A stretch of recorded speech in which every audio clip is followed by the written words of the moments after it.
He said, you're not here as a human being having a spiritual experience, that it's the other way around. You've all heard it, that we are all infinite spiritual beings having a temporary human experience and beginning to live our life from this spiritual place, its place of spirit, where we recognize and identify ourselves.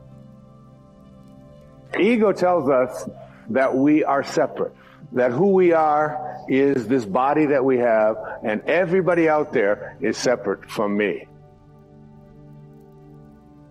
Nothing has been more profound and more powerful and important for me than this verse of the Tao Te Ching. This idea that we are all one, that all of us emanated from the same source. And by doing so, by emanating from the same source, we need to see ourselves as connected to every single being, every single person, every single flower, every single tree, every single animal. If you can see yourself in everyone. My talk tonight is really about understanding there is a component of us that is beyond the physical. Meta, beyond the physical, metaphysical, beyond form, trans, over, past, higher than form, transformed. And this part of who we are has infinite possibilities and can do anything, can heal anything, can manifest anything, can attract into our lives the right people. And you get a sense after a while that this invisibleness that is who we are is, as you begin to elevate your awareness and move to a higher level. And this is basically the essence of it. It's that we were all conceived and born into a world and a culture in which we were raised to be ordinary.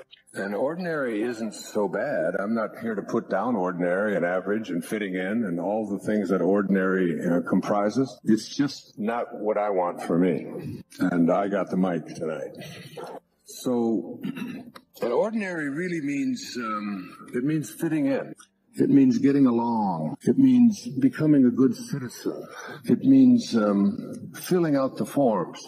It means paying your taxes. It means having your children and providing for them and taking care of them and going to work, going to school and getting good grades and graduating, your family and doing all of these ordinary things, and then getting to the later stages in your life where you become a grandparent, and then you live your life through your grandchildren, and then you die. When you read the Tao, when you read this idea about changing these thoughts and changing your life, you're going to see endless verses that speak to the absurdity of the idea of you having an enemy. The idea that you and anyone else on this planet is an enemy. In the Tao it says, I and enemy cannot exist in the same sentence. Joe Goldsmith back in the 1950s when he lived on Hawaii, he's been a very much of a hero to me. And then from his book, Parentheses in Eternity, which is what your life is,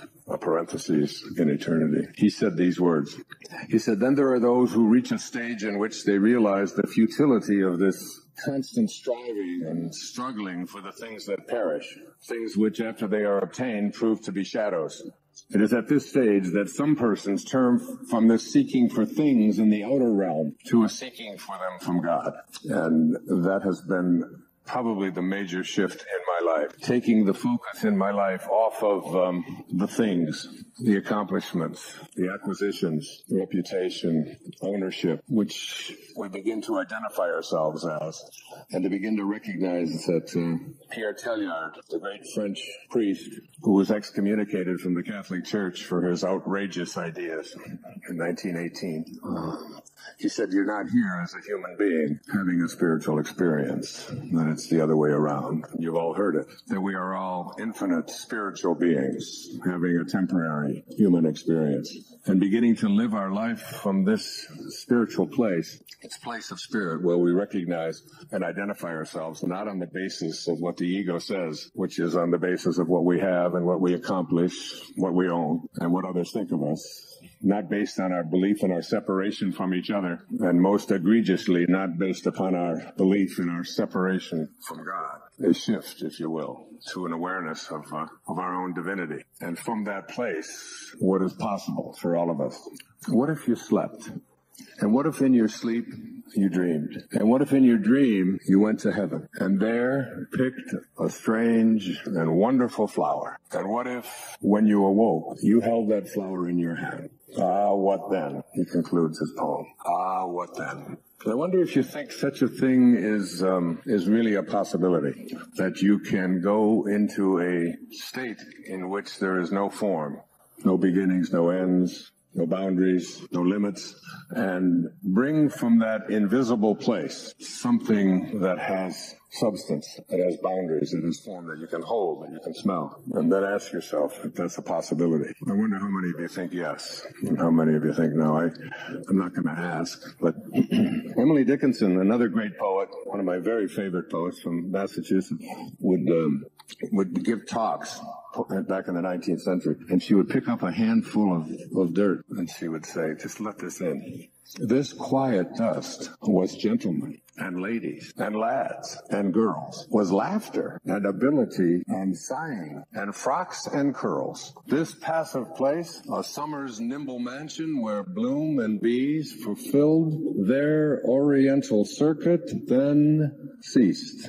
Like these. That's who you are, if you believe that you're your body. Just quiet dust that's going to fulfill its circuit and cease. And we all know that we're something much more than that, but we haven't been raised to believe that. One of my daughters, Serena, said to me one time when I raised my voice and asked her to hurry up and get moving, come on. She looked at, I wonder what all those people would think of Mr. Positive if they could see him here this morning.